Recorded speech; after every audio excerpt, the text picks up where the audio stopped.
Tahun 1940, Hindia Belanda sedang hamil tua. Pemerintah kolonial yang canggung akibat politik etis yang salah sasaran berada dalam krisis percaya diri. Ketika pemuda-pemuda pribumi mulai mengambil peran dalam politik yang terorganisir.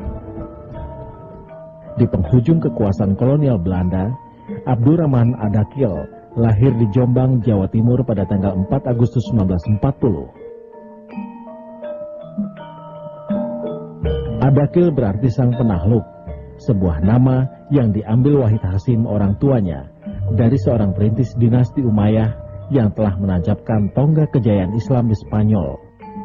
Belakangan kata Adakil tidak cukup dikenal dan diganti nama Wahid, Abdurrahman Wahid, dan kemudian lebih dikenal dengan panggilan Gus Dur.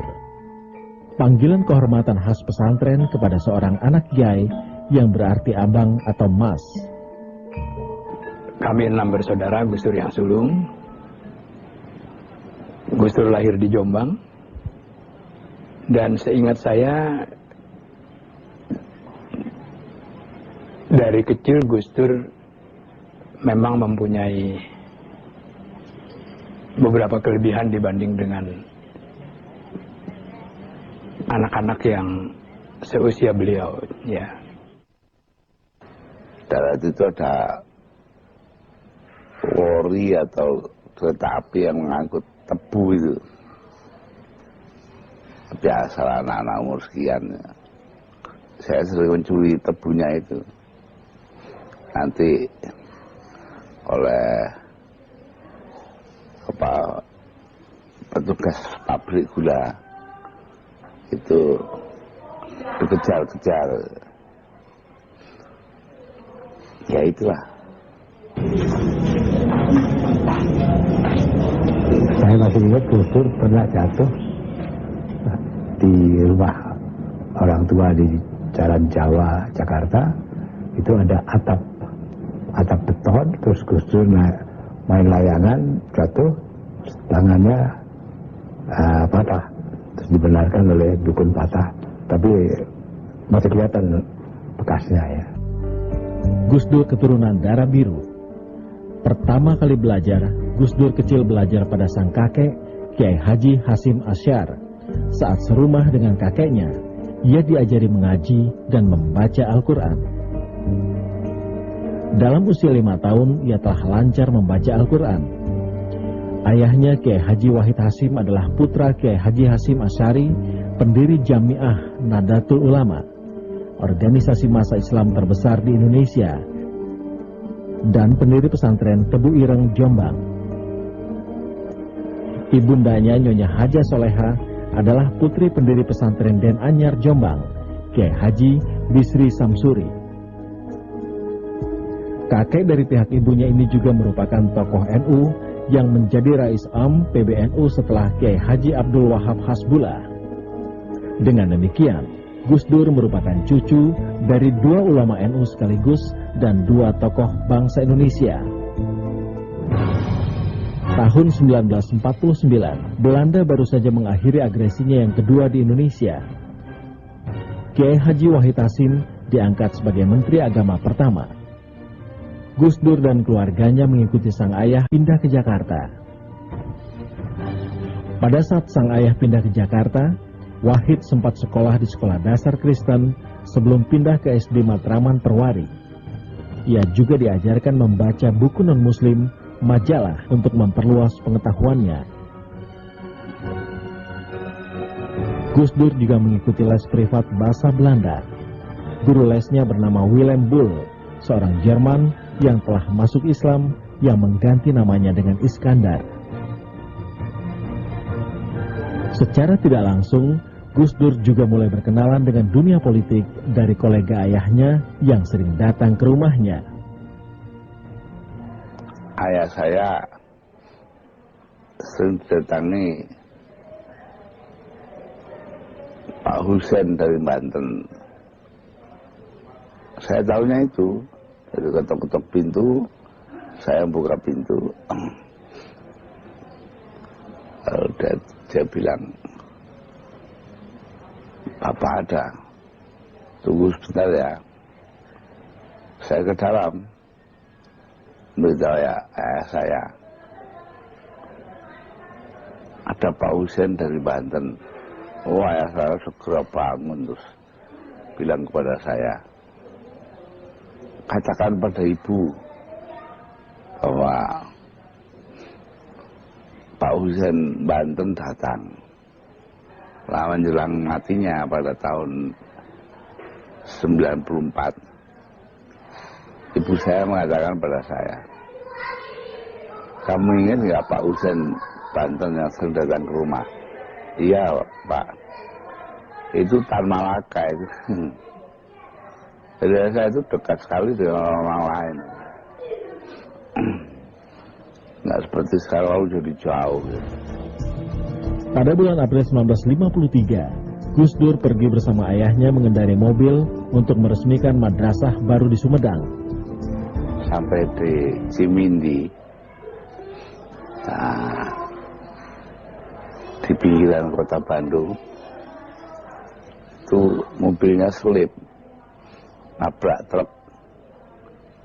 Karena saya duduk di depan, saya selamat.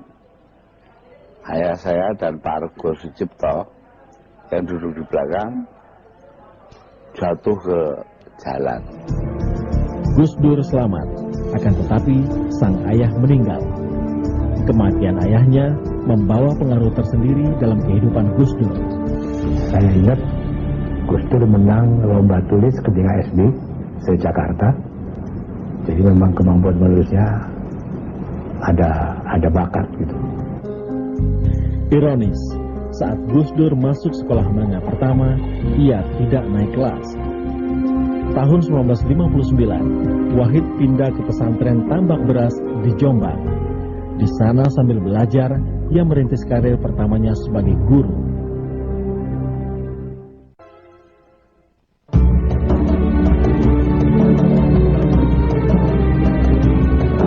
Pada usia 22 tahun, Wahid berangkat ke Mekah untuk menunaikan ibadah haji.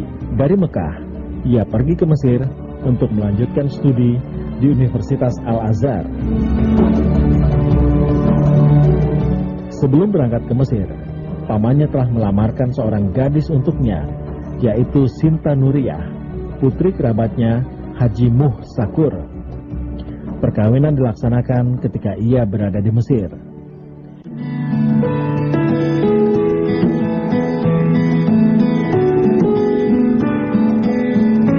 Ketika saya jadi santri di Tambak Beras, kemudian beliau sebagai guru saya. Nah itu, kemudian waktu itu ya saya baru berumur 13 tahun. Beliau sebagai guru rupanya naksir gitu. Dan rumah saya kan deket ya dari pesantren. Beliau suka main ke rumah ayah saya, suka main skak atau apa gitu di rumah. Dan memang di sana kan putra-putra kiai kan banyak, dan ya, dengan saudara-saudara yang lain kadang-kadang sering juga main ke sana gitu ke rumah, tapi saya nggak tahu gitu. Naksir ya naksir.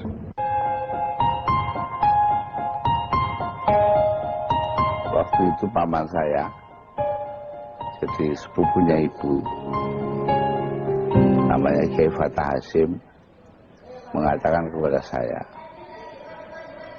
kamu segera pesan istilah kalau jadi ke Mesir. Kenapa aman?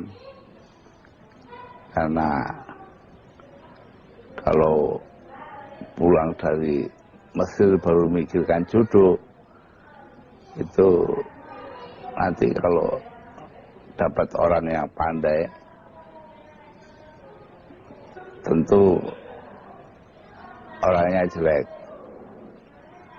Nah, kalau cari yang cantik dan pandai, nah itu baru istri. Siapa man yang baik ya? Yaitu Nuriyah itu. Ya belakangan jadi istri saya. Pertama kali sampai di Mesir, ia merasa kecewa karena tidak dapat langsung masuk dalam Universitas Al-Azhar, akan tetapi harus masuk aliyah, semacam sekolah persiapan. Untuk menghilangkan kebosanan, Wahid kerap mengunjungi perpustakaan dan Pusat Layanan Informasi Amerika atau USIS. Sambil belajar, Wahid bekerja di Kedutaan Besar Indonesia. 30 September 1965, meletus peristiwa gerakan 30 September. Mayor Jenderal Soeharto mengambil alih kekuasaan di Jakarta dan kaum komunis diburu. Kedutaan Besar Indonesia di Mesir diperintahkan untuk melakukan investigasi terhadap pelajar universitas dan memberikan laporan kedudukan politik mereka. Perintah ini diberikan kepada Wahid yang ditugaskan menulis laporan. Wahid sangat terganggu dengan tugas itu. Ia juga merasa tidak cocok dengan metode pendidikan di Mesir. Pada tahun 1966, ia mendapat beasiswa di Universitas Baghdad. Wahid pindah ke Irak dan menikmati lingkungan barunya. Ya, saya itu kan sekolah di Irak. Setelah 2 tahun setengah sekolah di Kairo. Jadi punya rasa bahwa itulah masa keemasan, masa pencerahan dari Gamal Abdel Nasir di Mesir, diteruskan di Irak.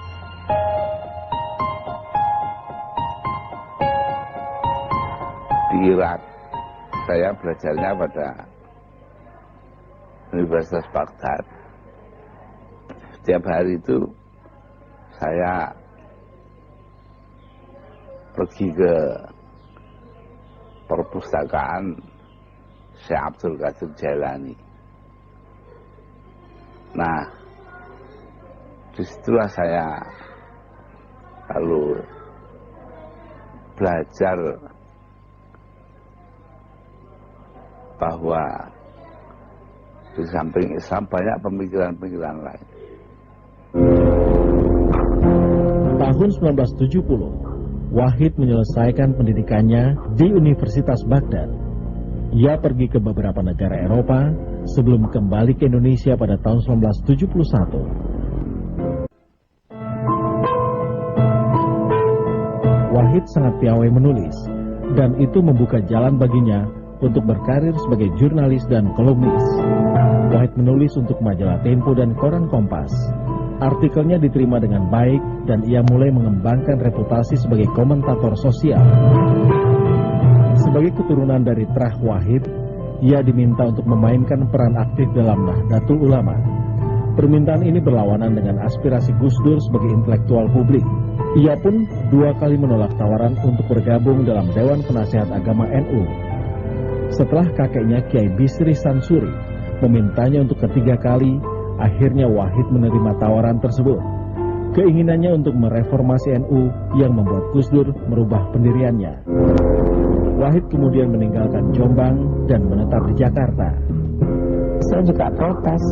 Loh, dulu katanya mau jadi seorang pendidik, pokoknya menjadi pendidik gitulah. Kok sekarang jadi politisi gitu. Lah terus gimana gitu. Ya karena itu panggilan hati saya dan saya dididik sendiri sama Mbak Bisri gitu. Jadi saya nggak bisa menolak gitu. Ya udah, walaupun saya menerima nggak menerima, tapi kenyataannya seperti itu. Ya udah, diterima aja. Saat itu rezim Soeharto mereduksi partai-partai menjadi hanya 3. Seluruh partai yang ada sebelumnya harus bergabung ke salah satu partai tersebut. Bersama 4 partai Islam lain, NU kemudian bergabung dalam Partai Persatuan Indonesia atau P3. Pada pemilihan umum legislatif 1982, Wahid berkampanye untuk P3. Pemerintah yang khawatir dengan pengaruh politik Wahid mengganggu kampanye P3 dan menangkap serta menahan Wahid dengan berbagai tuduhan. Namun berkat persahabatannya dengan Jenderal Beni Murdani, Wahid kemudian dibebaskan. Waktu itu hampir tidak ada orang lain yang berani dan mampu untuk bertentangan dengan Pak Harto. Gus Dur punya jaringan NU, di backup oleh masa NU, dan Gus Dur merasa bahwa walaupun Pak Harto mau mengendalikannya, memblokirnya, kalau dia berani dan kalau dia pintar, mungkin bisa menang juga. Pak Harto kan nggak demokratis. Pak Harto itu kan berbuat apa saja itu kan karena kepentingan bangsa. Menurut Raiden berbeda saya dengan dia. Dari pengalaman Gus Dur, ada banyak kerjasama dengan Beni.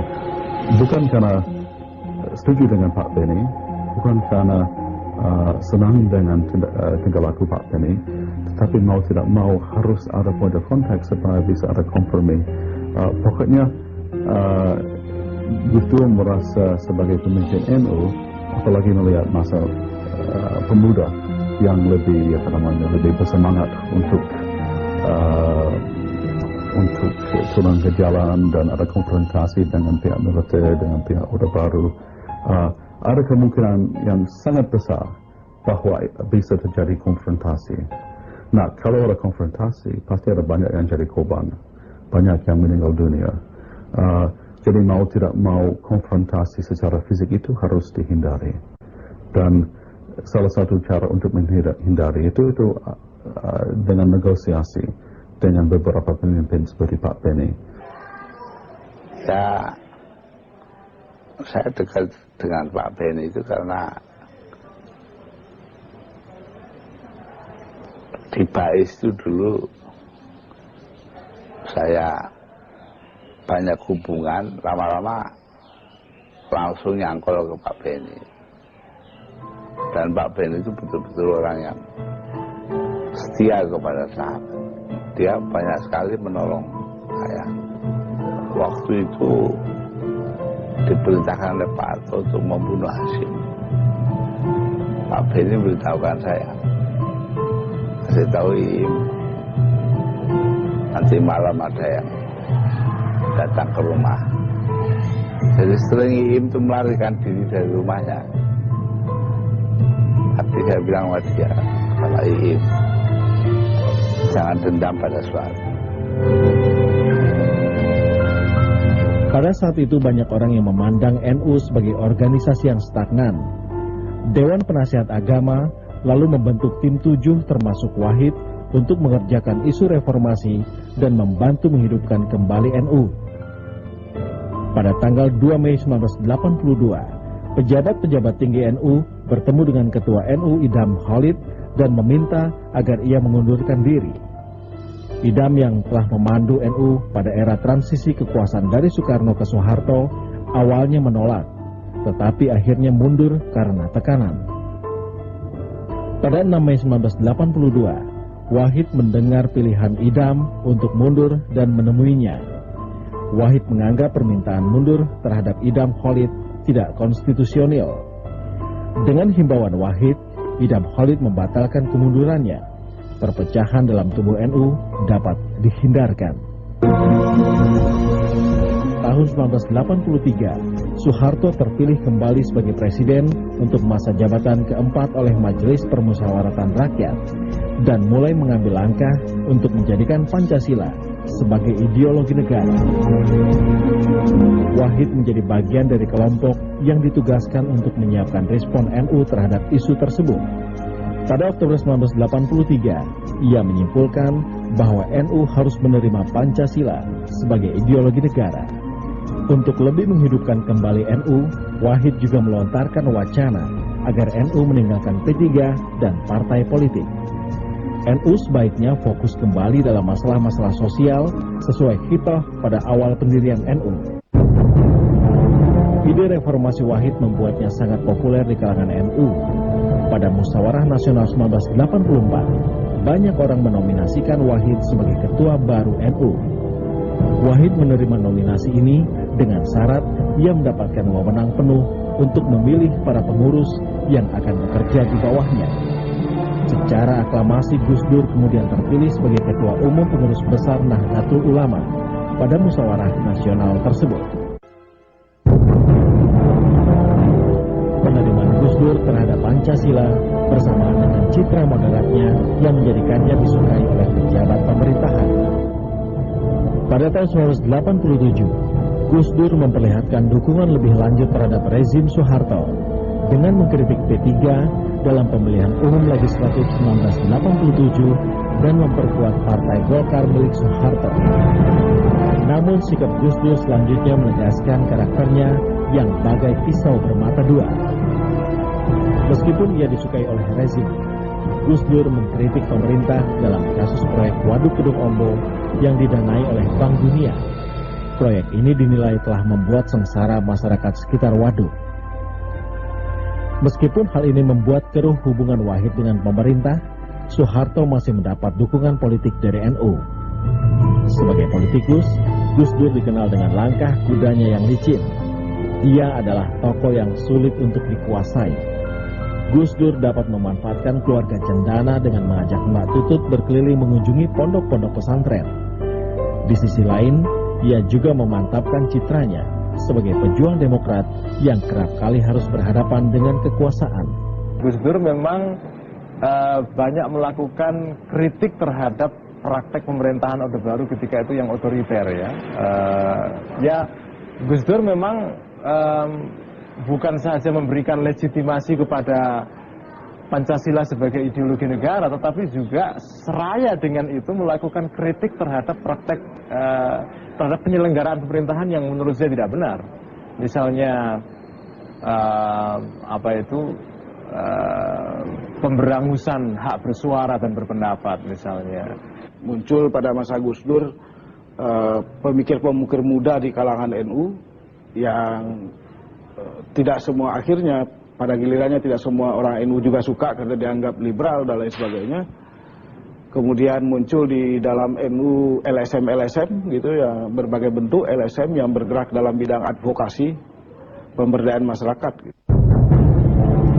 Pada tahun 1991, bersama sejumlah tokoh nasionalis dan aktivis demokrasi lainnya, Gus Dur membentuk Forum Demokrasi atau Fordem dan menjadi ketuanya. Fordem dicatat sebagai organisasi yang rajin mengkritik dan menentang kebijakan rezim yang dianggap merugikan rakyat.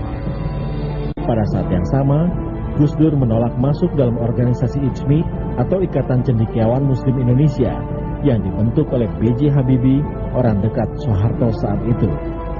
Gus Dur tidak hanya menolak, ia bahkan menuduh organisasi kaum elit Islam tersebut sebagai organisasi sektarian.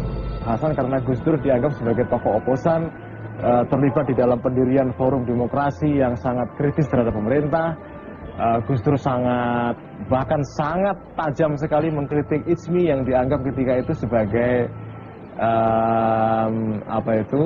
organ pemerintah untuk mengkooptasi kekuatan umat Islam. Jadi memang sepak terjang Gus Dur pada periode kedua sejak Muktamar Krapyak sampai Cipasung, dan dari Cipasung sampai era reformasi itu memang sangat kritis sekali pada pemerintahnya. Tahun 1998 menjadi tahun terakhir Soeharto berkuasa. Gerakan reformasi dengan mahasiswa yang menjadi kekuatan utama telah menumbangkan rezim yang sempat berkuasa lebih dari 30 tahun itu. Euforia politik melanda seluruh negeri. Partai-partai baru bermunculan untuk berpartisipasi dalam pemilu demokratis pertama setelah 30 tahun kehidupan demokrasi diberangus. Gus Dur tak mau ketinggalan, memanfaatkan kekuatan akar rumput Nahdlatul Ulama membentuk Partai Kebangkitan Bangsa atau PKB sebagai aspirasi resmi warga NU.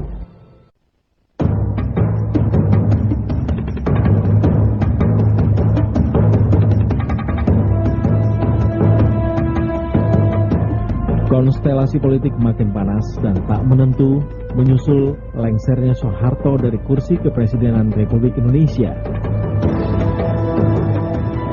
Saya memutuskan untuk mendapatkan berhenti dari jabatan saya sebagai Presiden. Sementara di sisi lain, penolakan presiden perempuan juga makin terus mengental. Pada waktu pasca Soeharto, pasti orang seperti Gus Dur akan berperan besar.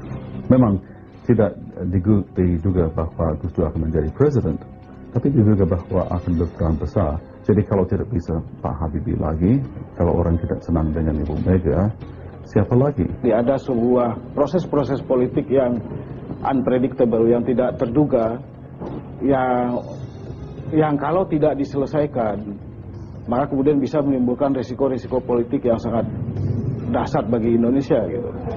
Termasuk misalnya antara misalnya pendukung Megawati dengan Golkar dan kemudian juga kekuatan-kekuatan politik yang lain. Memang kelihatan ada manuver dari Amin Rais buat bawa hasil poros tengah segala macam ya. Tapi diam-diam dia sudah punya kalkulasi. Ini pasti Mega ditolak, dan kalau Mega ditolak, semua partai Islam dan poros tengah di luar PDIP pasti ke saya. Sidang Umum MPR 1999, poros tengah mengusung Abdurrahman Wahid sebagai kandidat presiden untuk menghadapi kepopuleran Megawati Soekarno Putri. Kemunculan Gus Dur semula hanya umpan dari sebuah konspirasi kepentingan politik untuk menghadang kepopuleran Megawati. Dengan kelihayannya, Gus Dur bisa memainkan bola liar itu bermanfaat bagi dirinya. Kalau Gus Dur dijadikan presiden, Gus Dur kan kelihatan sakit, kurang kuat, kan sudah ketinggalan sudah mengalami banyak tantangan dari segi kesehatannya, tidak bisa melihat lagi dan segalanya, dan cukup nyentrik. Dan justru karena itu akan menjadi seorang yang bisa dikendalikan atau dipergunakan untuk kepentingan politik pihak tertentu. Menjelang jadi presiden itu saya 5 kali Mas tanya ke Gus Dur, itu Gus, saya pengen mau jadi presiden bener.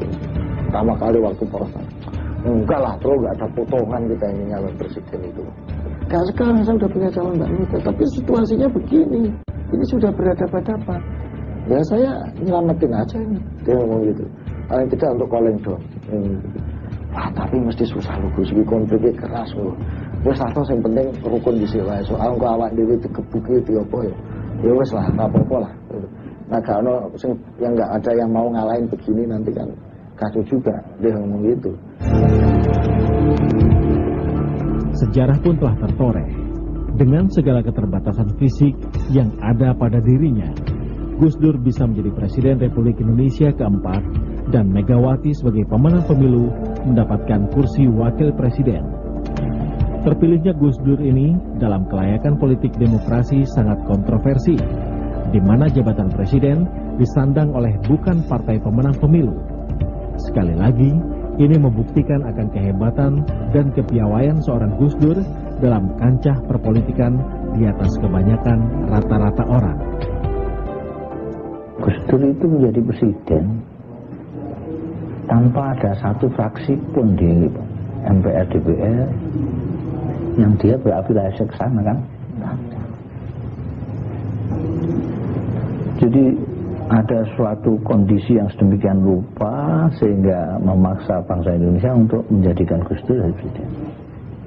Ini kalau kita bicara soal lahiriah. Tapi kalau kita bicara soal hakikah, itu sudah dikehendaki Allah. Kalau Tuhan menghendaki, tidak akan bisa orang menghalang-halanginya. Itu betul-betul dari Allah. Nah ini perang Badar itu. Dan perang Badar itu menang atas pertolongan Allah. Kenapa Allah memberikan pertolongan? Dalam tafsiran saya, karena prajuritnya ini ikhlas. Orangnya ini ikhlas, punya komitmen tinggi gitu loh. Nah sehingga ditolong oleh Gusti Allah. Tapi dalam sejarahnya setelah perang Badar ini perang Uhud. Di situ satu-satunya perang yang Kanjeng Nabi ini kalah. Gitu. Karena apa? Prajuritnya nggak disiplin karena rebutan jarahan perang. Gitu loh. Nah ini yang kudu waspada gitu. Dia Gus Dur. Gaya Gus Dur yang sangat bersahaja dan egaliter tercermin dalam gaya kepemimpinannya ketika mengurus dan mengelola negara. Istana yang semula angker kini berubah menjadi sebuah istana rakyat. Istana negara adalah dari rakyat untuk rakyat. Karena itu tidak ada sakralisasi di dalam istana.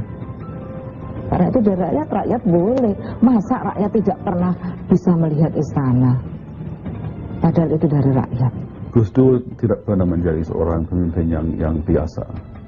Dan memang latar belakangnya pesantren, itu salah satunya. Tapi lebih dari itu kan Gus Dur sudah biasa menjadi seorang pemimpin masyarakat sipil. Apalagi masyarakat sipil di desa-desanya. Dan menjadi seorang figur yang oposisional terhadap Orde Baru. Ya, jadi ada faktor dunia pesantren, ada faktor Islam tradisional, ada faktor tingkah laku orang masyarakat sipil, dan juga ada pengalaman menjadi oposisi. Nah, semuanya dibawa ke istana.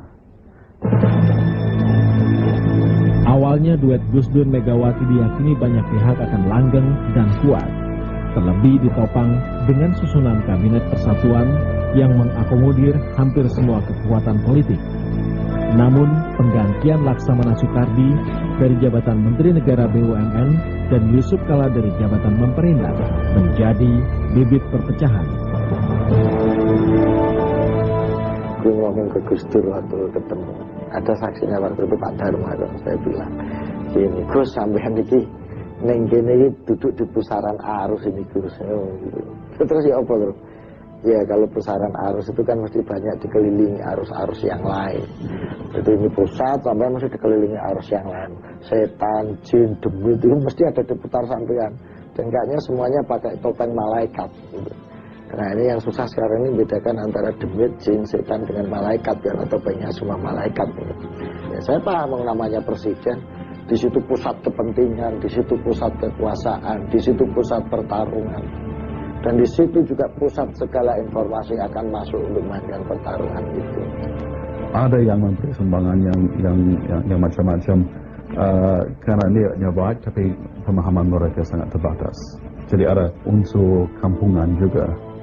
Ada orang yang lain yang mendekati Gus Dur karena mencari kepentingan pribadinya. Jadi sumbangan mereka memang macam-macam, tapi boleh dikatakan bahwa akhirnya mereka mencari kepentingan pribadi dan ada distorsi informasi yang diberi pada Gus Dur didistorsikan untuk kepentingan pribadinya. Gus Dur itu orang yang pendiriannya sangat kokoh, tidak mudah dirubah pendiriannya oleh orang lain. Kalau sudah mengatakan merah ya merah, kalau sudah mengatakan hitam ya hitam. Kalau pendirian seperti itu, apakah ada orang yang bisa membisiki beliau? Kerenggangan hubungan dengan wakil presiden makin tersiar keluar, dan dukungan politik dari legislatif kepada Gus Dur juga semakin melemah. Puncaknya adalah anggota legislatif meminta MPR menggelar sidang istimewa untuk meminta pertanggungjawaban Presiden Gus Dur soal kasus Bulog Gate dan Brunei Gate. Gus Dur pun melawan dengan mengeluarkan dekret presiden karena menilai tindakan DPR dan MPR itu dianggapnya melanggar Undang-Undang Dasar. Setelah dekret bisa dibacakan, istana kami waktu itu teman-teman LSM yang pro Gus Dur, ya kan, dari gerakan-gerakan buruh, Bongkar Papan, CS, di bawah tokoh-tokoh banyak lah.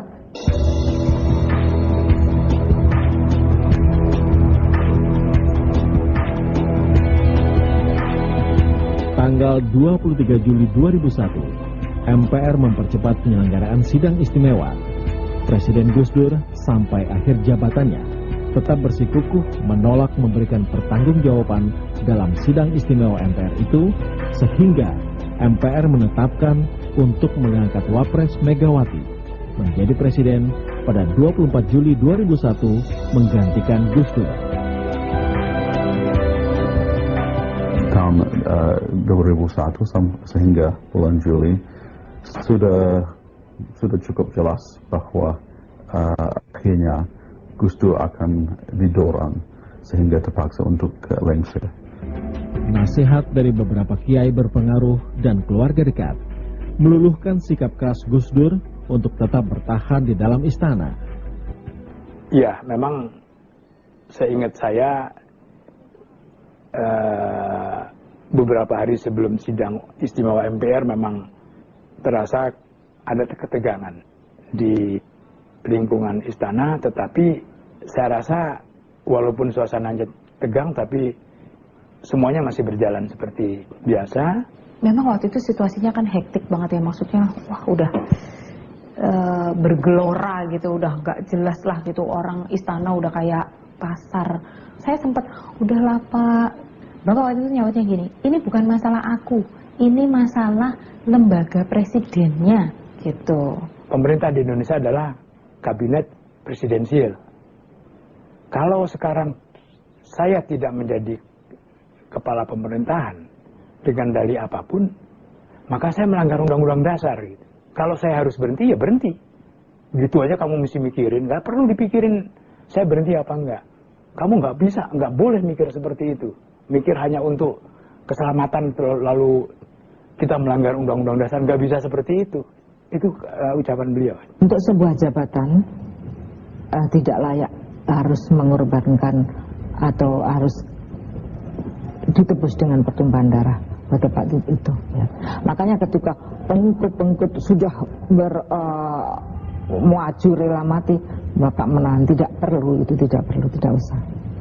Bapak diangkat juga untuk diberi amanat untuk rakyat.